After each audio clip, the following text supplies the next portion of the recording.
नमस्कार, day to day news Bharat में आपका स्वागत है। मैं हूं प्रियंका। हरिद्वार के मंगलौर कोतवाली पुलिस ने सौरभ हत्याकांड का खुलासा किया है। पुलिस ने इस बहुचर्चित हत्याकांड मामले में मृतक के 3 दोस्तों को गिरफ्तार किया है। सौरभ हत्याकांड ने उस समय नया मोड़ ले लिया जब पुलिस ने पूरी कहानी को उलट कर रख दिया। वही जिन लोगों को हत्या का आरोपी बनाकर कानून के शिकंजे में फंसाने की कोशिश की गई थी, जांच में वह पूरी तरह से निर्दोष पाए गए। सौरभ के सबसे करीबी दोस्त ही इस पूरे घटना के असली किरदार बनकर सामने आए हैं, जिन्हें पुलिस ने जेल के सलाखों के पीछे भेज दिया। जानिए कैसे लगी थी सौरभ को गोली।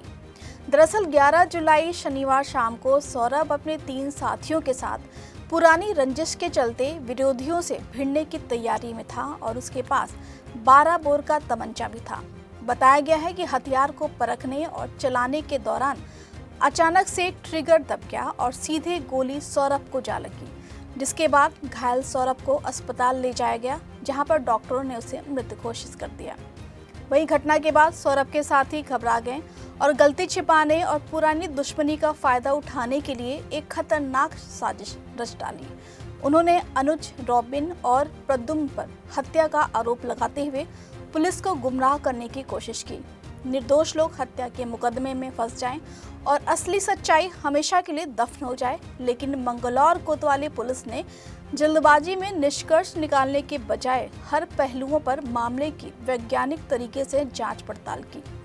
घटनास्थल की फॉरेंसिक पड़ताल, 112 पर की गई कॉल का विश्लेषण, मोबाइल लोकेशन, तकनीकी साक्ष्य और मौजूद लोगों के बयानों ने झूठी कहानी की एक-एक परत खोल कर रख दी। आखिरकार पुलिस उस सच्चाई तक पहुंच गई जिसे छिपाने की हर संभव कोशिश की गई थी। वहीं जांच पूरी होने के बाद पुलिस ने तीनों दोस्तों सुमित, डिम्पल और आशीष को गिरफ्तार कर लिया।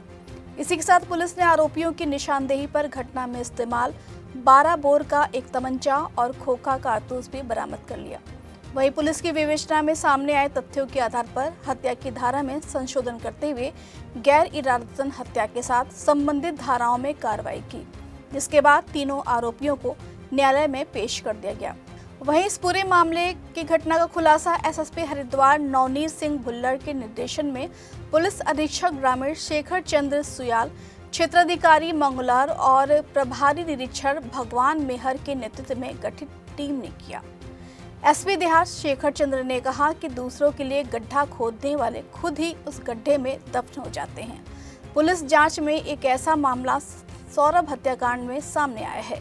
पुलिस ने मामले की गंभीरता से जांच की तो सामने आया कि मृतक सौरभ अपने तीनों साथियों के साथ पुरानी रंजिश के चलते विरोधियों से भिड़ने की तैयारी में था और उसके पास एक अवैध तमंचा भी था। इस दौरान हथियार को परखने और चलाने के दौरान अचानक से उसका ट्रिगर दब गया और गोली सौरभ के जा लगी, जिससे उसकी मौत हो गई।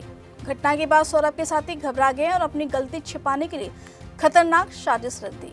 पुरानी रंजिश के चलते उन्होंने अनुज, रॉबिन और प्रद्युम्न पर हत्या का आरोप लगाया और पुलिस को गुमराह करने का प्रयास किया गया, लेकिन पुलिस जांच में सच सामने आ गया।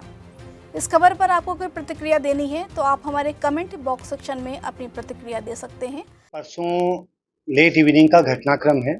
थाना मंगलौर को एक सूचना मिली कि कोई सौरभ नाम का व्यक्ति है जो अपने दोस्तों के साथ कहीं यूपी उत्तराखंड बॉर्डर पे था। तो कुछ लोगों के साथ उनका सुबह से झगड़ा चल रहा था, उन्होंने उस पर फायर किया और वो लोग भाग गए। इस सूचना पर हमारे एसएसआई, हमारे थाने की जो टीम थी, उन्होंने स्पॉट का विजिट किया। विजिट करने पे पता लगा कि वो घायल को मुजफ्फरनगर में हॉस्पिटल में लेके गए और ये भी सूचना मिली कि ड्यूरिंग ट्रीटमेंट सौरभ की डेथ हो गई। तीनों जो साथी थे उन्होंने एक कहानी बनाई थी कि वो जो जिनके साथ उनका 2-3 दिन से झगड़ा चल रहा था, पुरकाजी में उसमें ऑलरेडी एक रिपोर्ट दी गई थी। तो उनका ये कहना था कि इन्हीं 3 लोगों ने हमारे दोस्त पे फायर किया और भाग गए। एफआईआर दर्ज हुई, नेम्ड एफआईआर थाना मंगलौर में।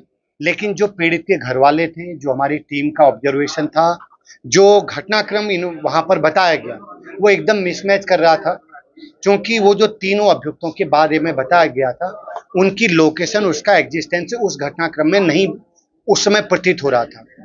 तो परिजनों के संदेह पर और जो सस्पेक्टेड घटनाक्रम बताया गया, उस पे हमारी टीम ने उन तीनों जो दोस्त थे, जिसका नाम सुमित, आशीष और डिम्पल था, इन तीनों से थोड़ा सख्ती से पूछताछ करी तो सख्ती से पूछताछ और क्रॉस चेक के दौरान इन्होंने एडमिट किया कि साहब गलती सुमित से हुई, जो ऑलरेडी क्रिमिनल टाइप का व्यक्ति है, जो थाना मुजफ्फरनगर पुरकाजी का रहने वाला है, जिसपे ऑलरेडी 2 मामले बड़ी संगीन धाराओं में मुजफ्फरनगर में और एक उत्तराखंड में दर्ज है। वो एक अवैध असला रखता है।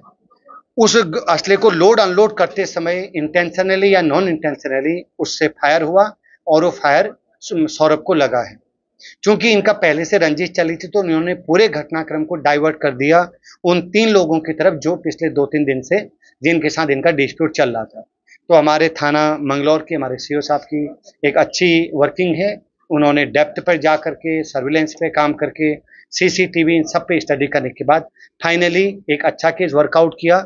जो केस किसी और दिशा में था, उस केस का एक जेन्युइन और सटीक खुलासा किया है। मैं पूरी टीम को शाबाशी दूंगा और पुरस्कार के लिए आगे प्रेषित करूंगा। तो तीनों मुलजिमों को आज जुडिशियल रिमांड के लिए प्रेषित किया जा रहा है। यहाँ कंस्ट्रक्शन में हम क्वालिटी से नहीं खेलते हैं। यहाँ पे कंस्ट्रक्शन फील्ड से नहीं प्रिसीजन से हो रही है। तो genesis Heights project RERA approved है, एसबीआई अप्रूव्ड है, कंस्ट्रक्शन फुल स्विंग पे है। दैट मीन्स आपकी इन्वेस्टमेंट 100% सेफ है। तो चंडीगढ़ यहाँ से मात्र 4 मिनट, एयरपोर्ट 10 मिनट की दूरी पे, decathlon, D mart, KFC, McD, everything with in 2 minutes.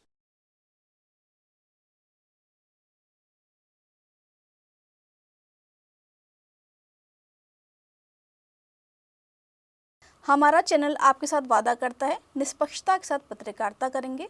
हमारे चैनल का कोई भी पत्रकार ना किसी से कोई तोहफा लेगा, ना ही कोई इश्तिहार लेगा और ना ही किसी को ब्लैकमेल करेगा। इसी के साथ हमारे चैनल का मकसद होगा लोकतंत्र के चौथे स्तंभ को मजबूत करना। इस तरह की नई और ताज़ी खबरों को देखने के लिए जुड़े रहें day to day news Bharat के साथ। हमारे चैनल को लाइक, शेयर, सब्सक्राइब करना ना भूलें। धन्यवाद।